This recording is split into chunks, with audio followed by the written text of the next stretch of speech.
turnover ratios and how fast you turn things over. It's also going to talk about reorder points or par levels. The second category is cost of goods sold, how to measure those, margins, formulary redundancy, and other types of things that impact your cost of goods. The two kind of interact, but they are different components, as one sits on the balance sheet, one's on the P&L. So let's dig in a little bit. Let's talk about inventory carry versus cost of goods, just to set that platform on what we're talking about. So inventory carry is the value of all the inventory that's on your shelf, right? So if you take everything and count it up and how much did it cost you and put a total value to that, well, that's the cost of your inventory on hand. Whereas cost of goods sold is really the cost of the item that you sell. So inventory carry is an asset on your balance sheet, right? It's something that it's worth something, it's a value, but it's carried on the balance sheet. And cost of goods sold is actually managed on the P&L or the profit and loss statement. And so it's an expense there, and you would recognize it as revenue minus cost of goods gives you gross margin. And then you subtract labor and a number of other expenses to get to EBITDA. And I'll just take a second because we did have a question, Nicole, about what is EBITDA. So I might just take a second here and explain just high level. If you take your revenue and you subtract your cost of goods, you'll get your gross margin, like I said. Then you'll subtract labor and then some of your overhead costs like rent and utilities and a few other things. And that gets you to what is called EBITDA, or earnings before interest, taxes, depreciation, and amortization. Lots of tricky words in there, right?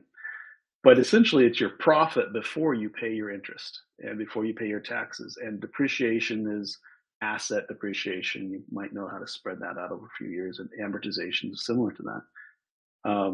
It's a way to do apples to apples comparison of hospitals outside of the debt that they carry and the assets that depreciate and stuff like that. So it makes it a little bit easier to share what this hospital compared to that hospital is. So EBITDA, EBITDA, is generally what a hospital, if they sell, will be valued on. But after you pay your interest, taxes, depreciation, and amortization, you have net profit, which is what people generally look for. Okay, so that's your P&L statement, and that's what EBITDA is. I hope that's helpful. So we're going to dig a little bit more into each of those.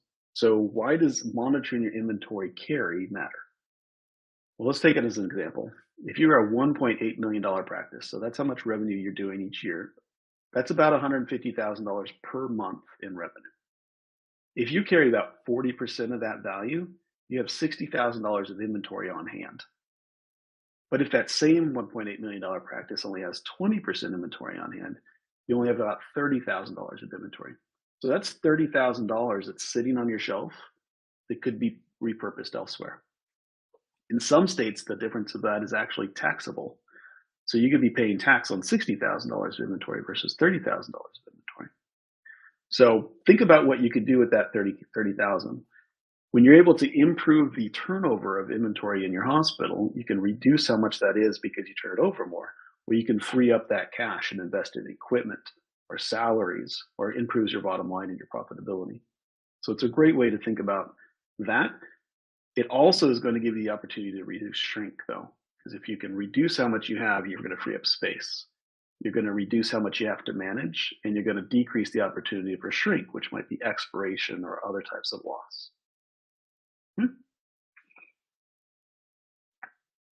Okay, so then now we kind of learned about inventory carry and value of inventory in hand. Let's look at cost of goods and how this really can impact your practice. So I love talking about reducing your cost of goods because one, it frees up cash to do so many cool things. I think one of my favorite things about what I do is like hearing all the cool things that people have done. So for example, if a $2 million practice has a cost of goods of 30%, now keep in mind that our cost of goods sold, when we're talking about this, kind of what it means is it's on a kind of an umbrella term for inventory costs. So it includes all your pharmaceuticals, your diets, your labs, your reference labs. It even includes cremation. So a good way that I keep in mind, if you're like, oh, is this an inventory cost or if this is a cost of goods sold, is if it's related to caring for a patient, it probably goes under this umbrella term of cost of goods sold. Things like janitorial supplies or office supplies are not included in this. So when you're kind of talking about what your cost of goods are, it's really important that you have the proper expenses categorized in the right place. Because I've seen some instances where folks have included labor costs. So it looks like their cost of goods are sky high, but they're actually not. They're just not really categorized well. So, quick little side note on that. So, like I said, if a $2 million practice has a cost of goods of 30%, that means that they spend over $600,000 a year on inventory, right? Also, pause here. If you're an inventory manager, you are incredibly valuable because you are managing such a huge piece of your practice. You're basically running a business within a business. So then if that same $2 million practice, if they have a cost of goods of 20%, that means that they're spending about $400,000 a year on inventory and related expenses. So that is a difference of $200,000. And so if we think about what could we do with that, right? We could give our staff raises, bonuses, we could hire new team members, new equipment. You could get that brand new ultrasound you've been looking at. So the possibilities are really endless and it's really exciting. So reducing your inventory is a really quick way to free up extra cash in your practice.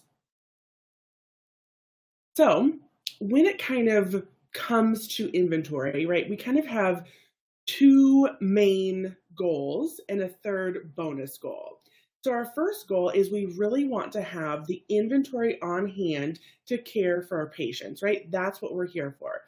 But we also want to balance that with improving the profitability of our practice. Now, if you notice, those two goals are in complete opposition of each other.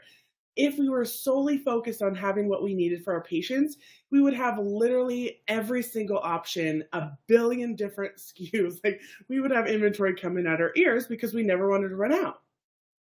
But the profitability of our practice would really struggle. But on the flip side of that, if we only cared about the profitability of our practice, we would have like tumbleweeds running through our pharmacy and we would just be constantly running out and it just would not be a good thing. So we want to kind of find the balance between the two. So then that brings to the third goal is we really want to simplify the process to free up time and energy. Because I don't know about you, but if somebody was to say like, "Oh, what are you gonna be when you grow up?" and I said like an inventory manager, I'd look at you like you were blue in the face. I think a lot of us got into this for our patients. And so if we can free up the time and energy with our inventory, it lets us, open up our capacity to kind of get back to what matters most. So what can we do?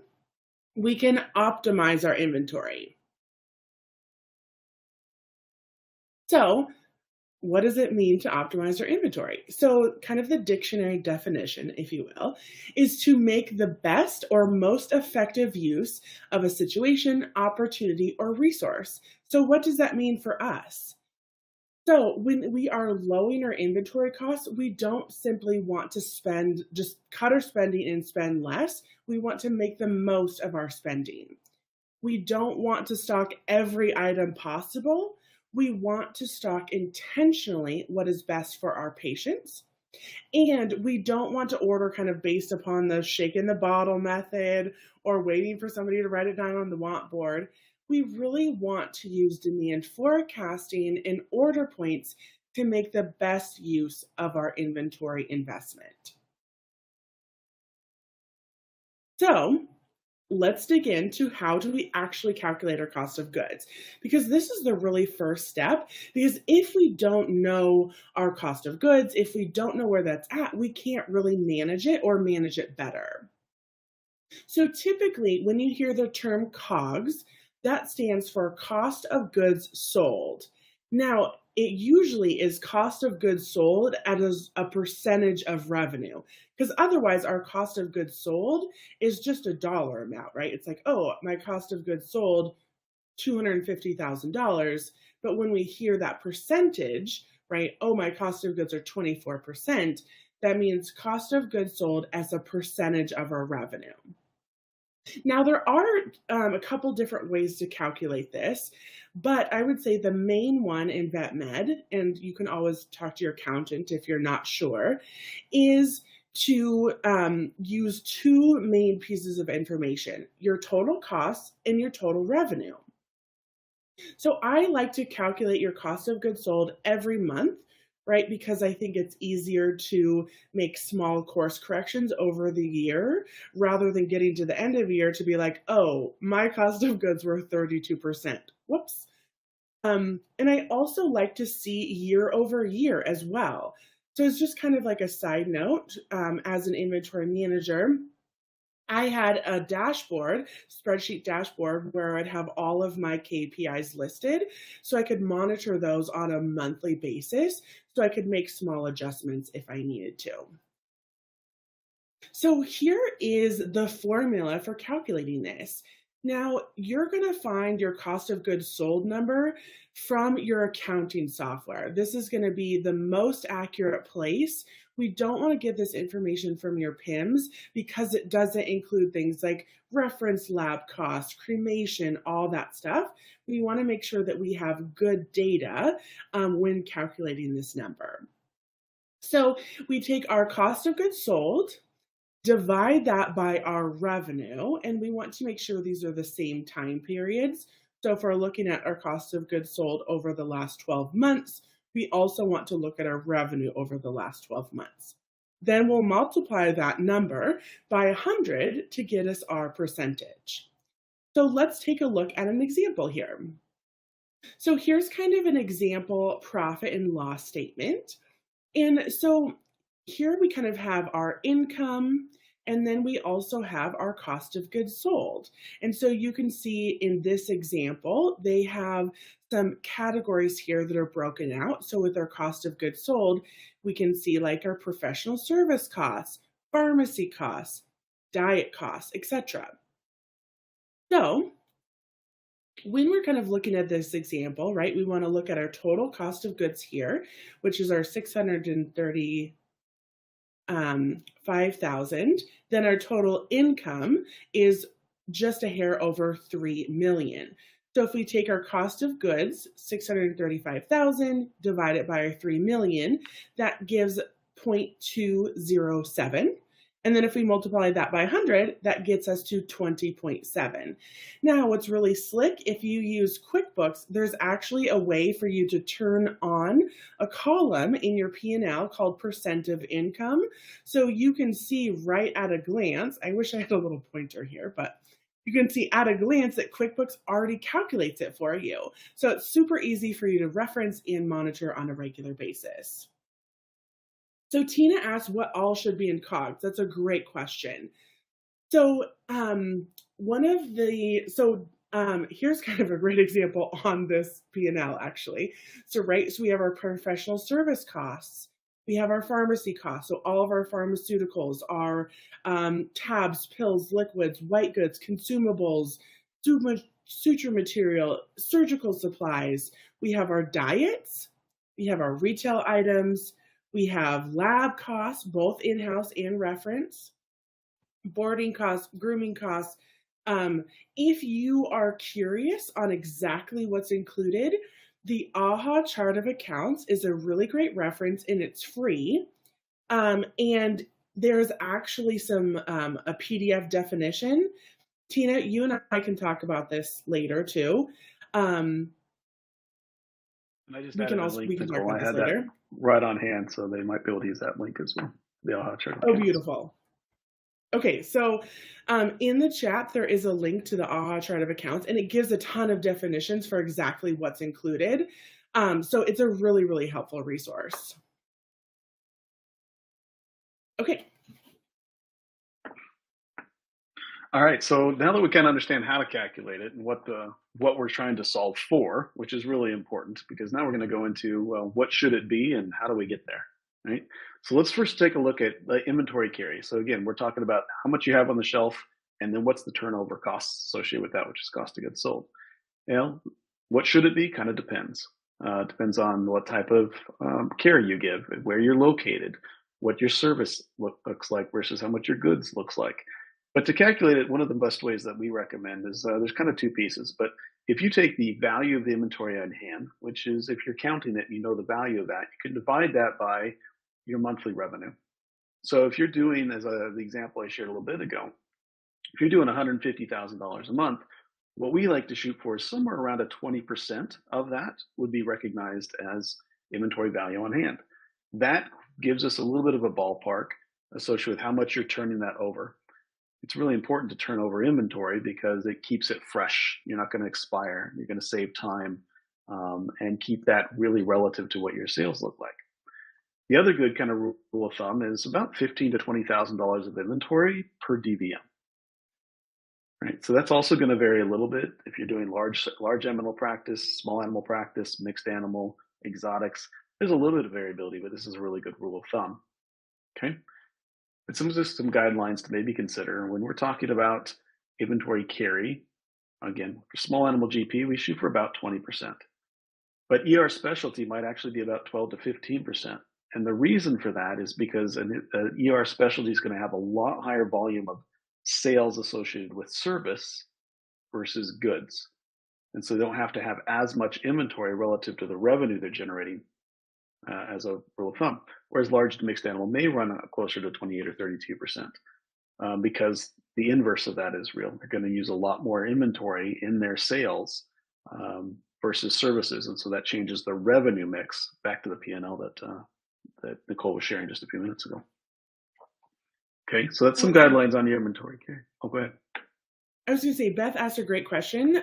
So what is the reasoning behind leaving the reference lab costs into COGS calculation as there was no initial purchase of supplies or items? Do you want to share, or would you like me to share? Go ahead, Nicole. So that's a really, really great question. And so I think cost of goods, I think sometimes it's also referred to as like cost of sales. So when we're looking at our cost of goods sold, although reference labs aren't technically a goods sold, they are costs associated with caring for our patients. And so that's why we include reference labs, in-house labs, cremation. So although nothing was particularly like purchased for reference labs, it's included because it's a cost related to caring for our patients. So hopefully that kind of answers your question there.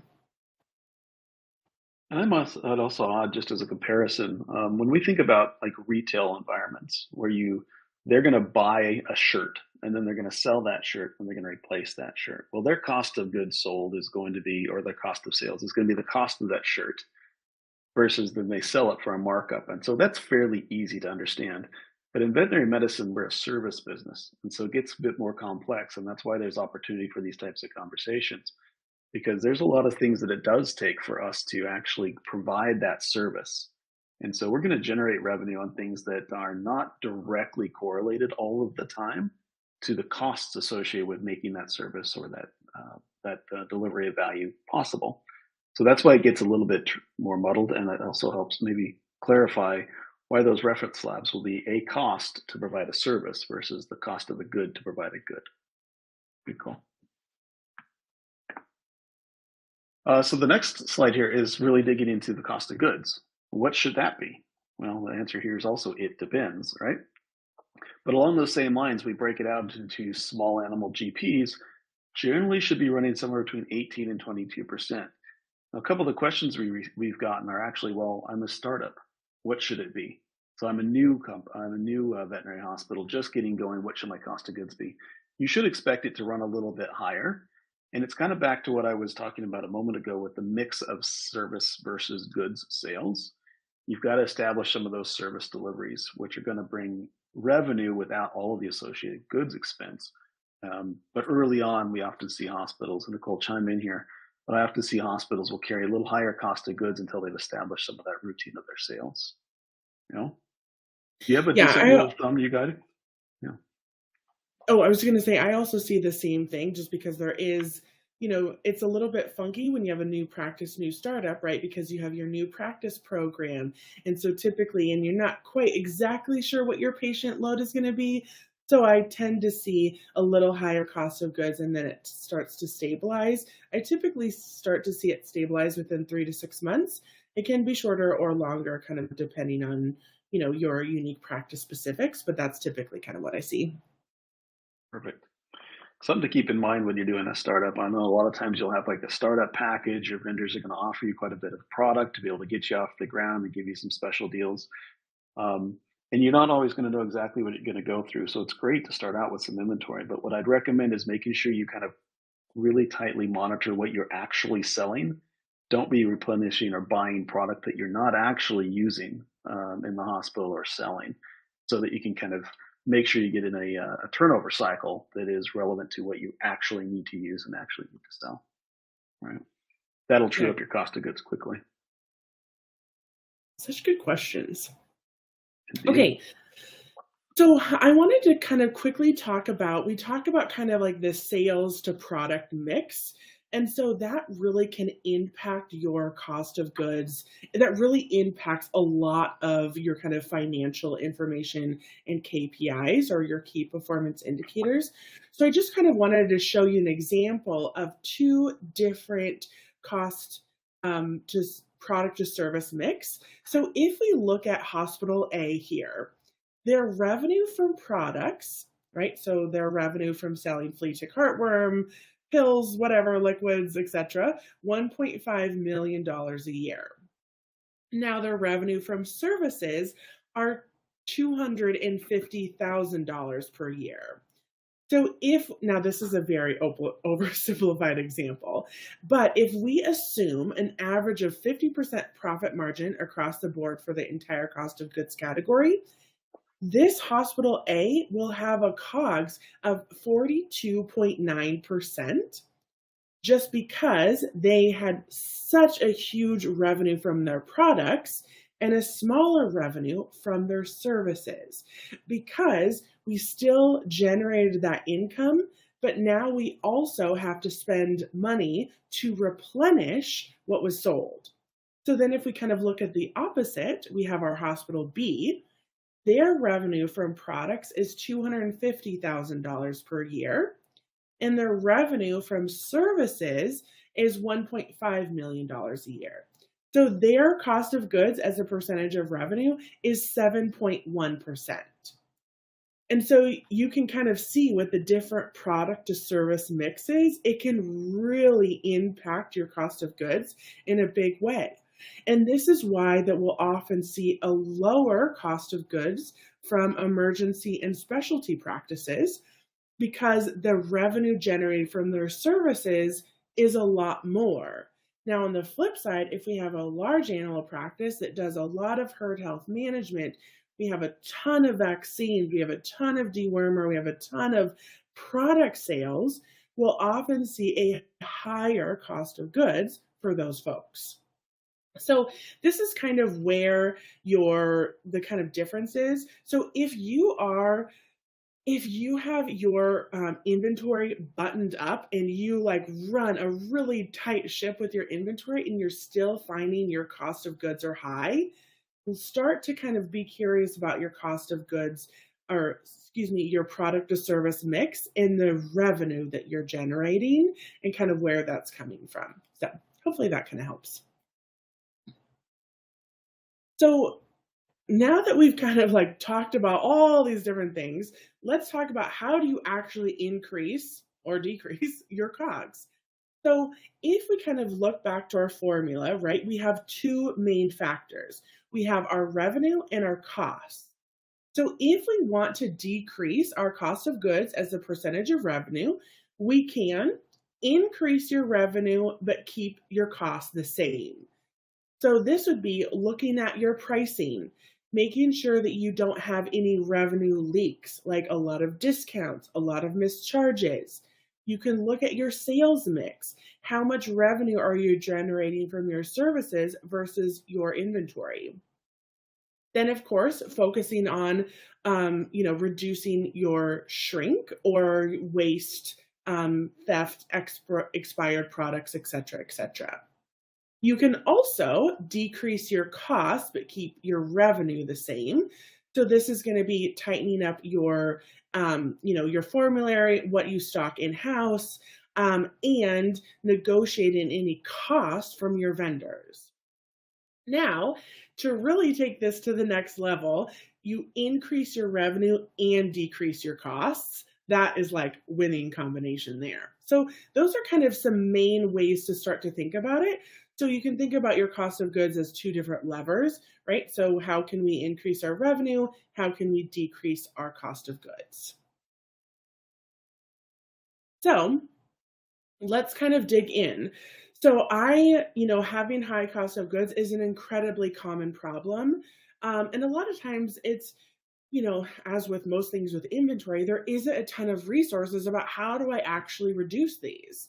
So kind of the biggest reasons that I see is having too many types of products on the shelf, right? We have our 5 flea and tick preventions, and I use this example, especially like if we think about our teeny tiny little cutie size, right? Our 4 to 9 pound size. If we have to buy that in a sleeve of 60 doses and we stock 5 different kinds, that is 300 doses of 4 to 9 pounds. Now, I don't know about you, but there are not many practices that see 300 dogs or even enough to sell 300 doses a month. So that's just kind of an example, right? When we're thinking about our products on the shelf, how much inventory carry or the value of inventory on hand that we have, that can really start to increase that. I also see having a lot of overstock of a particular product, right? Maybe there was a great promotion on flea and tick, and we're like, oh, yeah, let's just get all this. But we didn't really look at how much we're selling of it. And now all of a sudden we have a ton of it. But also an out of date or inaccurate pricing strategy. So often I will do audit and analysis for my clients, and it's common for me to find items that are priced lower than the cost of the item. Or there's the instance where there isn't dispensing fees set up or prescription fees, or for whatever reason, that product just hasn't been increased as the costs have gone up over the years. So those are kind of like the really big main 3 buckets that I see.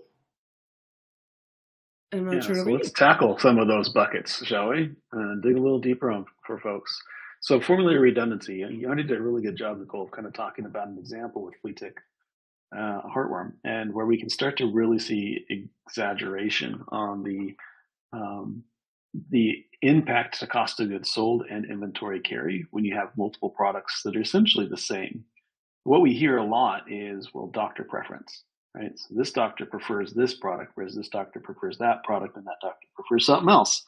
But as a hospital, we end up carrying 3, 4, 5 different products that do essentially the same thing. Well, there's certainly an opportunity to decrease that redundancy across those products, and that's going to have multiple impacts, right? Um, the products are high cost, and so if they, especially with flea tick and heartworm, they can be high cost and low margin, and so they have very large impact to your cost of goods sold. Whereas if you can concentrate those, you won't have as much of impact across the entire hospital. But some other things to consider is space, right? Imagine carrying, like you were mentioning, Nicole, you've got 3 different types of products with 3, 4, 5 SKUs each that you're trying to keep on the shelf. Well, it takes up a lot of space that could be better put to better use. It's also committing a lot of cash to the shelf, which is that inventory carry we were talking about. So that's money that's just sitting there on the shelf that could be put to better use. The other thing to think about with formula redundancy and carrying a lot of excess inventory is that there's a higher risk of theft or other types of shrink. Expiration is another good example.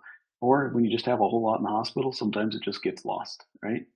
So those are some of the key pieces of this first opportunity to reduce your formulary redundancy. And it would require some conversations most of the time in the hospital about what do we prefer? Which ones can we all agree that we want to carry so we can let some others go? It's a really good first step. Nicole also talked about product overstock. Hopefully, these pictures are not reminiscent for anybody on the call, and that this is not how your hospital looks, but it's what it can get to, right? So it's what we really want to try to push for is inventory turnover. So something that we see a lot in hospitals is we have technicians and CSRs that are the inventory managers. They've kind of taken on the task of making sure we don't run out. So part of what we see with that is that a lot of people are doing their very best to make sure we don't run out of something, because if we run out, that's detrimental to the service that we deliver. People get really upset. The patient doesn't get the care they need. But part of what we see is when we're reactively ordering, just trying to make sure we don't stock out, we can end up with a lot of excess product on the shelf because we're preventing that stock out. But it does create overstock, which could take up a lot of space. So one of the quick rule of thumbs here is to anything that's going to not turn in 45 days. Right? So you want everything to kind of turn over. When I say turnover, I mean if you buy 10 units, you should be able to work through those 10 units in 45 days or less. And we actually have ways to improve that and increase that turnover too, which we'll talk about next. But really think about some of those real life examples that might lead to this. Nicole, you'd already kind of mentioned that idea of bulk purchasing. I think everybody can probably resonate when you get in a super good deal if you buy a bunch at one time. Well, you really need to consider how much you're going to go through in a period of time that's reasonable before you agree to buy so much inventory, because it could end up the shit sitting there for a while. Yes. And I think a good kind of like example to think about this is like Costco or like going to a bulk warehouse, right? I know like if a family of two, if they go to Costco and they like buy a huge, like basically a truck full of fruit, it's probably going to expire. And I feel like that's really similar with our inventory. If we're just like, going to Costco, we're loading up our cart and we're like, wait, it's just me. Why am I ordering all this bulk? So just another example. That's right. It can be really hard with like toilet paper. I mean, that's stuff you can just load up and it doesn't expire, right? But you can still Right. get takes up a lot of space. So when we talk about optimizing inventory carry, there's kind of three key pieces here that we want to focus on. The first one is increase your inventory turnover. So that's how often do you replenish your items. When we don't have time and we are really in that reactive space, it can be much, much easier to just kind of buy a bunch at a time. And hopefully we have enough. And then if we start to run short, we add it to an order kind of reactively and we want to order a bunch of extra. But if we can get a system in place to where we're really monitoring how much do we need to last for a certain period of time, and then we get in a process of replenishing that regularly, we can really reduce how much we carry, which is going to reduce how much opportunity there is for shrink, and it's going to give us a much better opportunity to manage what we need to support our sales. Now, one of the things that we do when we talk about making that work really well for us is that we're going to prioritize certain items. So those things that you use a lot and that cost a lot. So fleet takes another really good example of this. We can go through a lot of it at certain times of the year, and we can also, it costs a lot. If we put those on high replenishment frequency every week, every 2 weeks, then we won't carry near as much, and we'll be much more in tune with our sales patterns, and we won't tie up so much on the shelf, and it'll be much more true to our cost of goods calculation too. As one thing to think about in that cost of goods is if you buy a whole bunch, the way we manage it in veterinary medicine, you could buy a whole bunch, which is a cost this period, this month, for example. It might actually be a big cost here, but you don't generate the revenue for multiple months or over a period of multiple months. So you can have a high cost of goods one month and then low cost of goods. So by being able to turn these over faster, you can also tie what you purchased it to when you sold it much, much tighter. Right? And then the final one here is setting dynamic reorder points for every item, or frequently adjusting your static reorder points. So a lot of PIM systems will have a reorder point that you can set. And so making sure that you're updating those frequently, or using a system like Inventory Ally, which has dynamic reorder points. So it monitors your consumption, your patterns of behavior, and self-adjusts the min and the max of the reorder points. So that it keeps you really in balance and in tune with what you're selling. There was a great question. Somebody asked, we Sure. typically try to keep 5 weeks of products on the shelf. Is that an okay amount to keep in stock, or should we lower our quantities? 5 weeks, it's going to be somewhat dependent. So the inverse of what I shared here with high volume, high value items that you want to turn over a lot, The inverse of that is low volume, low value products. I kind of mentioned toilet paper a minute ago, which is actually a fairly decent example. It doesn't cost a whole lot. You're not going to use a whole lot of it. You can stock up on that. It's not at risk for theft or shrink or types of expiration. So 5 weeks across the board is not the best way to tackle that. I would actually move more towards some of your high volume, high value items being every 1 or 2 weeks on hand. But then a lot of your other items could be 4 or even up to 12 weeks of inventory on hand. Because if you think about something, you might, I can't come up with a great example off the top of my head, but you might order a bottle of 500 at a time. But that 500 is going to last you for 4 or 5 months. Well, you can order those once a quarter, right?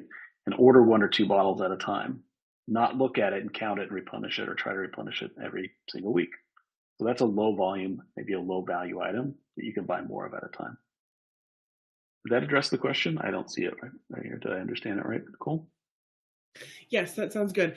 And I would say just kind of like from just like an overall standpoint, 5 weeks, little on the high side, like Emmett said, across the board. So typically what I like to do is kind of think about it in terms of you want to use or sell it before you ever have to pay for it, generally speaking, for a lot of our items. And so if we, are on statement billing, right? So that item, maybe we purchase it at the beginning of the month, and then we have to pay for it at the end of the month. So ideally, we'd like it all to be gone by the time we have to pay for it. So that's kind of a general rule that you can think about as well. Excellent. Great call. Okay, so now we've kind of talked about costs of goods, how to reduce them, how to kind of manage that. Now let's look at kind of the other end of the spectrum, and that is to increase your revenue or just to make sure that things are priced strategically and sustainably. Um, so really the biggest thing when it comes to your pricing your inventory is I just recommend consistency in creating an overall process for pricing your inventory. I always think it's important to set a solid foundation first and learn to crawl before we sprint. And I see this come into play where, maybe we're hyper focused on one category of an item, but then we completely don't have maybe like service fees or injection fees set up for a whole nother item.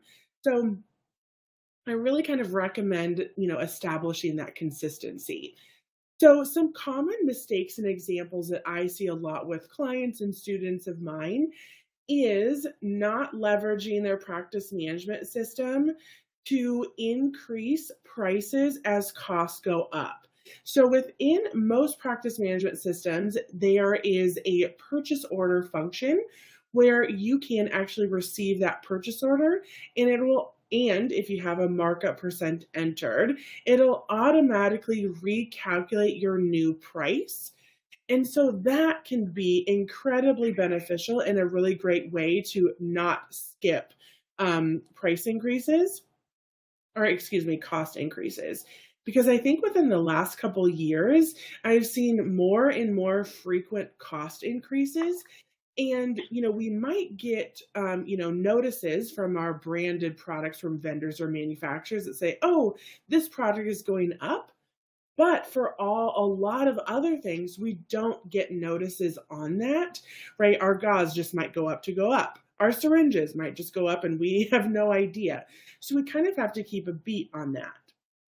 Now, if you are not receiving purchase orders into your practice management system, or your PIMS doesn't really have a great way to do this, just keeping watch to see if there are items that do go up in cost, that you have some way and some process to increase the price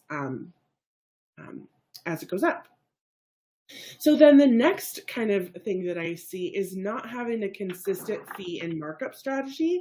Now, this doesn't necessarily mean that everything has the same fee, but it means that we have looked at all our products, all of our categories to see which fee it needs, if it needs one, and if it needs a markup and what should it be. So a lot of times I'll see things that practices where some have a fee, but a lot of products don't, and maybe only a few items have a markup, and everything else is kind of like, I don't know, this sounds good. I think we should price it here.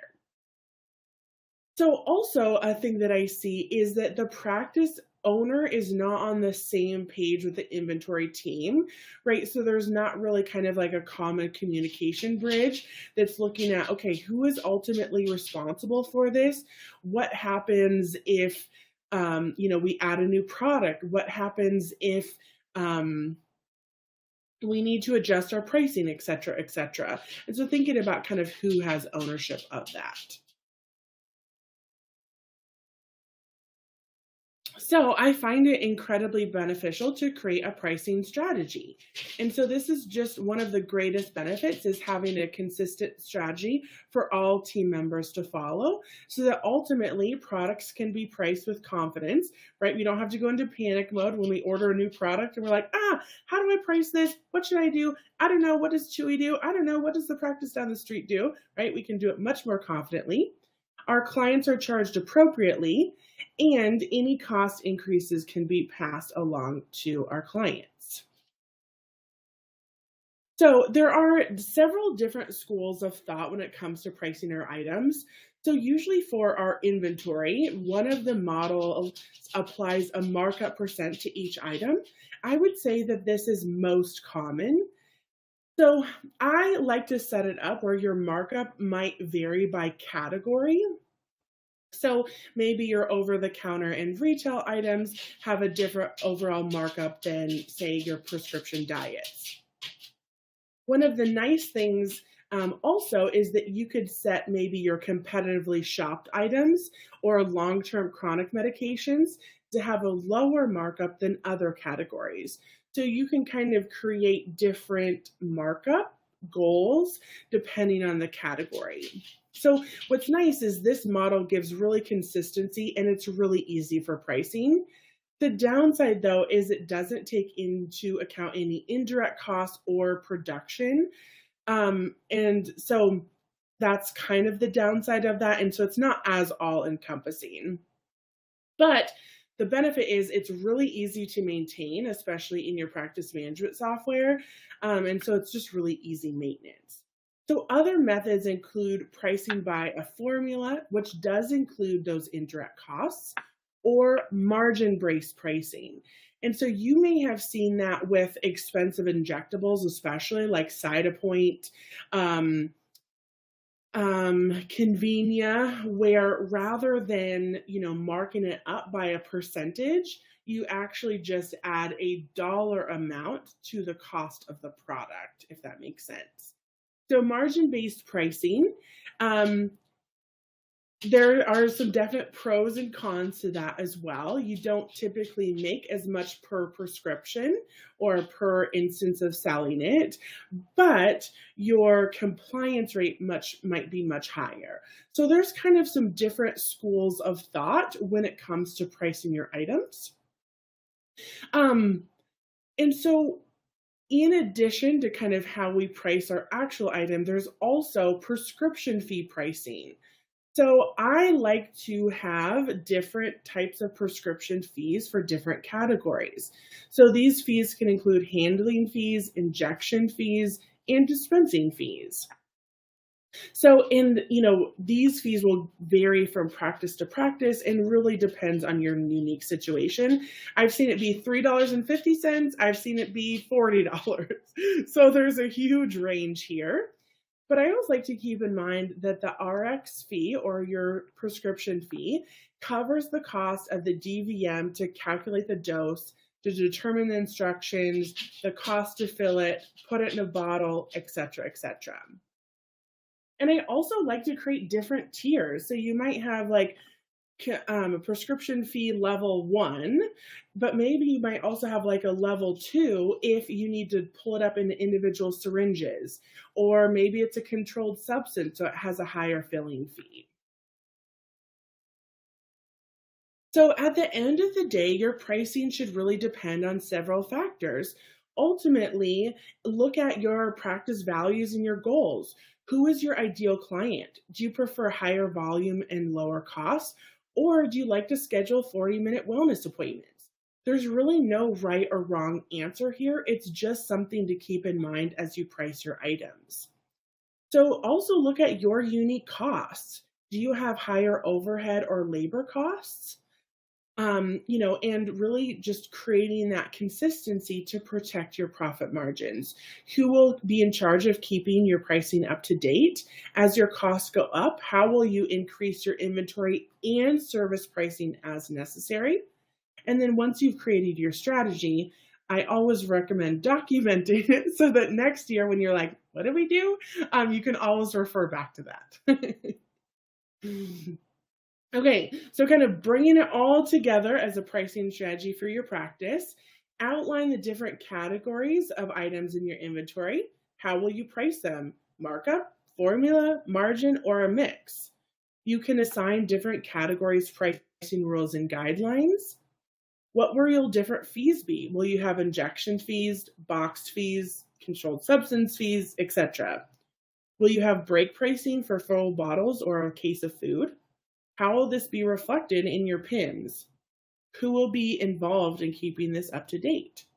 And then how will the process and policy be documented, right? Because if somebody wins the lotto, you want to have that documented. So you're like, wait, what did we do? How did we do this? You can always refer back to that. Excellent overview of pricing strategies, Nicole. Appreciate that. Um, so there's a few other things to maybe take in consideration too. So we've talked about the cost of the inventory, and we talked about how to calculate COGS, and we talked about pricing, which is really about driving revenue. So when we talk about measuring cost of goods sold, it's revenue minus the expense. Well, and we talked about service revenue versus goods revenue quite a bit. That pricing becomes one of those key levers to be able to help improve your cost of goods sold, and making sure you have a good strategy there is one of the best drivers. But a couple of the other things to make sure you keep in mind when we're talking about the revenue, if you have a lot of high outstanding invoices from clients, well, you haven't actually collected the revenue, right? So it doesn't count. Same concept around missed charges. So if you're not creating treatment plans and invoices that account for everything that you're actually doing, then you're still spending money on those goods to provide the services, but you're not charging for them, or you're not including those line items on the invoices to account for those sales and services that you do deliver.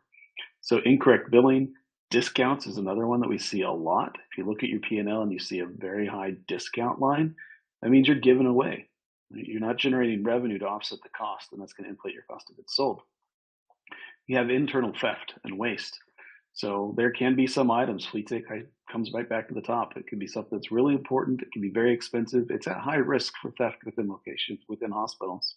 But you also end up with a lot of waste. It might be expiration. It could be, as simple as someone doesn't quite know how to set a catheter, so they'll go through 3 or 4 or 5 of them at a time until they get really proficient at it. Well, that's still going to go through a lot of those white goods, even that you need to account for. And then over ordering or no strategic ordering plan in place. This is one of the things Inventory Ally really tries to focus on, is making the strategic ordering and replenishment simple and easy to use. Because if you increase the turnover of all your items, you're going to decrease the opportunities for some of the waste and overstock in the hospital. So keep an eye on these. They're really important, and oftentimes they're overlooked, yet have a big impact on your cost of goods sold. Okay, so let's look at one of my favorite examples to explain. So let's look at how actually missed charges can impact you. So on the left, we have my delightful cat, Hey Hey. We will look at that. So let's look at if we miss one per week for a year. So let's say we have product A. It has a 6-pack dose of $90 and a 35% markup, which brings our price to $121.50. So let's say if we had no missed charges, we sold annually 384 boxes. This means our total cost for the product is about $34,000.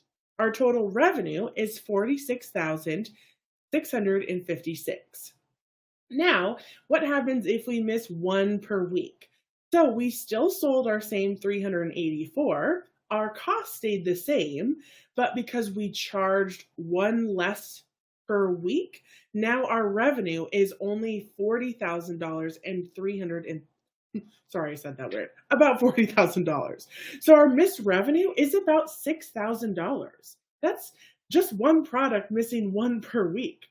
Let's then look at missing two per week for a year, right? We still have our same 384 boxes sold. Our total cost stays the same at 34,560, but missing two per week for a year, now our total revenue is only 34,000. So by missing just two charges per week for a year, your costs are higher than your sales. And this is just one product. So if we think about this over our entire pharmacy, it actually makes me a little sick to my stomach. But missed charges really can add up very, very quickly. Yeah, and keep in mind, missed charges could be you didn't put it on the invoice, or you gave it away, or someone just took it off the shelf and walked away.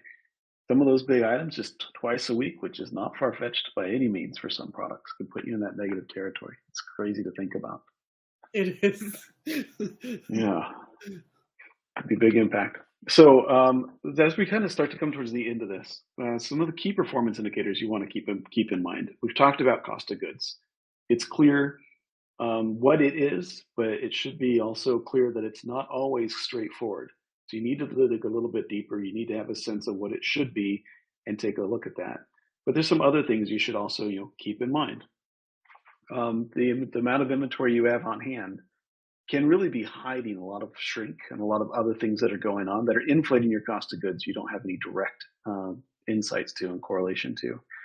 Really dig into those pricing strategies, because you can think I'm just generating this much revenue, but if you don't understand how you're turning costs into revenue and how you're balancing your sales of goods versus your sales of services, those types of things are going to be, if you can create some key performance indicators around these key levers that are a little bit more fine tuning your cost of goods, well, then you can really start to diagnose why your COGS are high. So working with Nicole and a lot of what she has to offer from a consulting perspective and using tools that are in your PIMS, Inventory Ally, and a few other things you have access to can help you really narrow in on some of those key levers so you can decide what you need to do to improve your cost of goods versus just reacting constantly to not running out of product and being frustrated with high COGS. Yeah. Yeah, I remember when I was an inventory manager and my I think I don't know, I was maybe like 4 or 5 months in, so I was still just a baby inventory manager, and my practice owner came to me and like, "Our cost of goods are really high." And I was like, I do not understand why. I have reorder point set up for everything. I have like, I'm not ordering too much and I didn't really know exactly like why they were high. I was like, but I feel like I'm doing everything right. So I know what it feels like to feel like you're doing everything right and they're still high, but there's just a lot of factors that go into cost of goods that we don't think about. So as always, if your cost of goods are high, give yourself a little bit of grace, because this is a really, just a multifactorial situation. So, in summary, your inventory project, who does it involve, right? If you're like, okay, time to get my costs down, who can help you with this? Do you need to talk to your practice manager, your inventory manager, practice owner? Who needs to be involved? What specific tasks need to be completed? What can be delegated? How can it be measured? And set a goal and a deadline. And so like to share kind of how we can help. So Emmett, take it away. Tell us about Inventory Ally. Certainly. Well, we've got lots to offer between Nicole and I. We want to help. Our passion really is you. Again, we want to make sure that you have the ability to engage the pets, provide that medicine, engage the customers and the clients, and give them the education and the service that they desire. Right. So inventory is something that should be simplified. It should be predictable and it should be under control. Right. So Inventory Ally is an inventory management system that uses order history to be able to predict demand. And so it can apply to all of your products, not just items that go through your PIM. So that includes white goods and other things that are not invoiced. So we really try to make it simple. We automate cycle counts. So each week you're going to have a list of items to simply count in a few minutes. It'll build a reorder, and then you can build your order off of that. It makes it much easier to increase your turnover, decreases your cost of goods. Nicole has tons of opportunities to support you as well with self-based trainings, consulting. She's even got some really good tools with substance logbooks that are really, really spot on to be able to make controlled substances easier to manage. And I'd encourage you too to also join the Inventory Nation online. Listen to Nicole's Inventory Nation podcast and let us help. We want to be able to assist you, whether it's a tools or it's consulting or it's training. This doesn't have to be that complicated. It's not an easy thing, but we have ways to make it simpler for you. So please reach out to us and let us do that with you. Yes, thank you so much. Okay, so now any questions? Thank you all so much, by the way, for watching, tuning in, Absolutely. taking time out of your day to, go over this with us. I love our live events, so thank you all so much. So let's go ahead and jump into some questions because we have some great ones.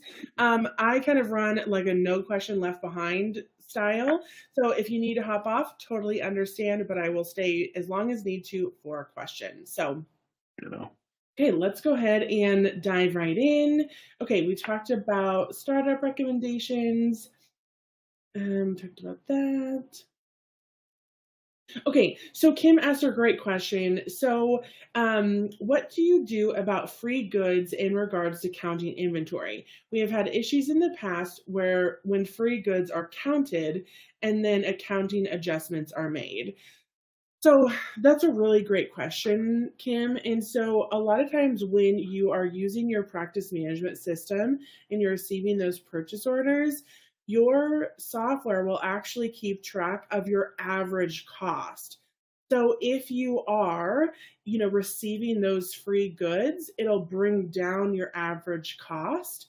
So then what it does, it'll take your average cost, multiply it by your quantity on hand, and that will give you your value of inventory. So it doesn't, most of them, not all, most of them will look at your average cost. And so that's kind of where those free goods kind of come into play, is if you receive those free goods will lower that average cost so it can be more accurate for you. Good answer. I offered a different comment that was a take on how do you manage the replenishment of those items if they're not being accounted for financially. So appreciate that take.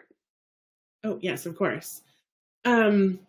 Okay, so great question, Kim. Let's see, what other questions? Okay. Okay, question from YouTube. Clarity on injectables that are used. Surgery particular treatment cost is included in the overall procedure cost. No dollar is attached to the injectable at the time of sale. How to track dollars versus the inventory. Okay, so this is a great question, right? So let's say, for example, you have pre-meds, you use them during surgery, they're consumed, but you aren't charging the clients for them. So what I like to do for this is I like to set up a package or group on the back end. So a lot of times, like let's say, for example, Avamark, just because that's a common PIMS, you can set up associated entries. So let's say when you put like your pre-med administration on the invoice, it would be $0.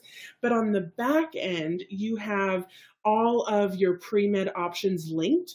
So then somebody could say like, oh, I use 0.3 of dexmedetomidine. I use 0.3 of this, 0.3 of that.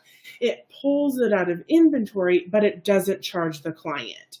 So that's how I like to handle injectables that are used and administered, but not necessarily charged for. Most practice management systems, you can set up some kind of like linked or associated items to kind of make that happen. So that's usually what I recommend there. Hopefully that answered your question. Okay.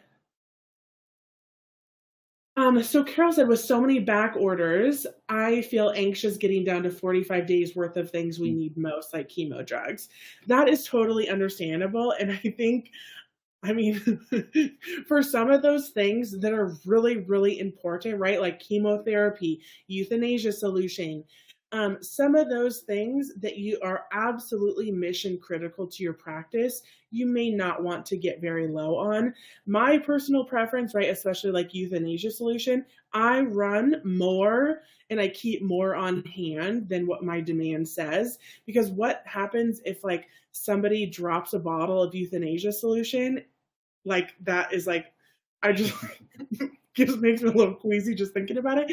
So you can definitely use your better judgment and, because you know your practice the best. So if you're like, okay, we absolutely cannot run out of this chemotherapy. We absolutely cannot run out of euthanasia solution. You know your practice the best. And if you're like, okay, if I need to have extra of this, I need to have extra.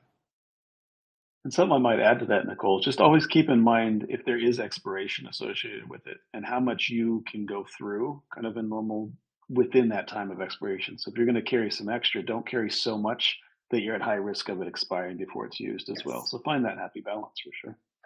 Yeah. I think that an example of this, during the pandemic, right, when we had like a bazillion back orders. I mean, we still technically do, but when dexamethasone was going on back order or was suspected to go on back order, there was somebody I think that ordered like 12 bottles of it, but they maybe only used like a third of a bottle a year. So they ended up with like kind of a 30-year supply. So sometimes we kind of want to balance our gut reaction of, I don't want to run out with maybe some of the data of how much we're going through. So, but totally valid point to be worried about those back orders. Very much. Okay, so Jessica asked two great questions about white goods. So first asked, how do you set reorder points for white goods? And then said, what's the best way to keep track of white goods? So two different things here. So in Inventory Ally, if you use that, it keeps track of and helps manage order points and replenishment for all of your items because it uses order history. So it helps you to navigate that no matter if you sell it, consume it, whatever, it helps you keep track of all of it. But outside of that, if you're I like to use order tags or other types of like more physical reorder points to kind of set those order points and keep track of them. So with, usually I have a reorder tag on my desk, but it looks like I don't right now. So usually they're just everything's stocked. It's right. So with reorder tags, for example, you can, let's say you want to reorder when you get to your second to last box of syringes, you would rubber band a reorder tag to that second to last box. Then you pull off the tag, stick it in a bin, and then you know it's running low. I actually, if reorder tags are like, ooh, I definitely want to try that, I actually have a course. It's $9 called Reorder Tag Magic, and it helps you get all of it set up. So if you want information on that, let me know. And then you can calculate order points. Now, Inventory Ally will calculate all of that for you, so you don't have to worry about that. But you can also calculate those using your order history or your purchase history to kind of establish those order points. But that's a great question. Pull up that next question. I'll just reinforce. You can do it manually. You can use like Inventory Ally, but we look at your order history and we look at different time frames associated with that order history to understand what your normal consumption is, and then we assign that to a replenishment frequency. So if you're generally using 5 a week and you count that once a week, you'll order about 6 or 7 to get through a week. But if you're going to replenish those once every month, then we'll make sure you order enough to get through a month plus some buffer stock based on your normal consumption pattern. So it works really, really well for things like white goods, specifically for that, as it monitors your normal demand that might not be invoiced. You do that both ways. Yeah. Great. Okay, so Carol also said, we're having a debate here about whether to carry generic or brand name medications. Generics have less money on the shelf, but brand name meds make more money, so the profit margin is higher. It's pretty I can never say that word. For most meds, Negligible. What do you think? Mm-hmm. Yes, thank you. I'm like sure, I'm here for you. Ever so with generics, right, everything else aside, so yes, brand name meds, you can like mark up higher, if that makes sense. But you can also increase the markup for generic meds. So, like, let's say, for example, if we look at carprofen versus Rimadyl, right? If we have carprofen chewable, we can maybe set the markup for 300%. So we're actually making more per unit rather than like Rimadyl chewable. Let's just say maybe we can only mark up 100%, let's just say.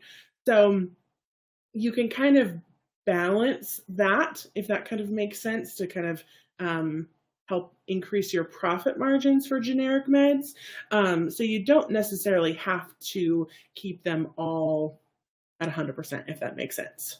I don't know if I'm answering your question right, but. Well, if I can offer something to this one too, that's over the 20 years of working in operations and managing P&Ls and stuff. One thing that I really want to encourage you to do is there's percentage and there's dollars, right? So always keep in mind that you want the dollars, even if it might not look right on the percent. You don't ever want to give up a dollar so that your percentage goes down. And that might seem a little bit ambiguous, but there's a percent markup and there's a dollar markup.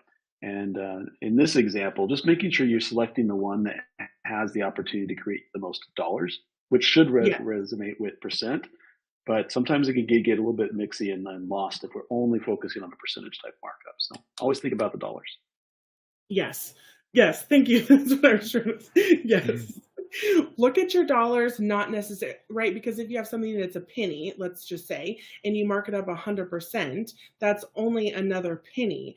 But if you are like, wait a second, so my markup is technically only a penny per unit, maybe I want to have 5 pennies per unit. So Yep. Always think of dollars. great question. Okay, I love all the questions. Okay, I think that we have answered. Oh, okay. Beth asked another question. Okay, so white goods, if using reorder points, you put the minimum and maximum into your PIMS, and how do you subtract from quantity on hand to account for the use in PIMS? So, great question. So, really, for most practice management systems, it is very challenging and very time consuming to manage those white goods in your PIMS and to use those min and maxes.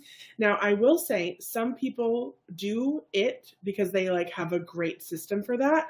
But I would say overall, for the majority of practices that I see, it is hard to use those order points in your PIMS. So that's why I like to use what's called like physical order points. So whether that's like shelf labels that says, okay, we have a minimum of 5 sleeves of gauze, a maximum of 10 sleeves of gauze, or our order tags. Even though it might seem kind of a little bit old school, if you will, I find that it's much less cumbersome to order and manage hospital supplies that way rather than trying to keep track of it in your PIMS, because you can go down a rabbit hole for sure on that, and you can spend most of your week just trying to keep that accurate in there. Yeah, something I speak to quite a bit on the inventory side, ally side, Nicole, is like within the PIMS to the point you're making. If you really get your service packages dialed in, you can account for a lot of the deduction associated of the white goods. If you really dial it in and you keep it managed, but it takes a lot of time, then you can use the physical solutions that you're talking about as well, to where you then are supplementing because it's not in the PIMS. Something we talk about quite a bit is that PIMS doesn't really acknowledge your white goods very well. And even the service packages, they set static reorder points, but it doesn't account for the variability of actual consumption. It assumes static consumption, right? So being able to make sure you have ways that you can really look at what your true demand on the products are, but still be able to understand what your cost versus your revenue generation is. Really key pieces to monitor. Yeah, great point. Okay, any other questions? Anything that we can answer? Like any inventory question is allowed. So, and Yeah, don't be shy if you have some. If you don't have any other questions, thank you all so much for tuning in, for joining us today. I really appreciate your time. I'll be sending out this replay afterwards. So if you want to watch it again, we'll be here and the replay will be available for you. So if you're Excellent. interested in learning more about Inventory Ally, you can get a 2-week free trial and 20% off your first 3 months with the code COGS20. You can always book a demo with us, or you can download lots of free guides on my website at vetlogic.co/education. So thanks so much for joining, Chris. Appreciate your time. Thanks, Jared. Oh, well, you are so welcome to everyone. Okay, thank y'all so much for joining. We really appreciate your time. Have a great day, and we'll talk soon. Tina, I look forward to your questions. Thanks, everyone. Talk soon. Hi, everybody.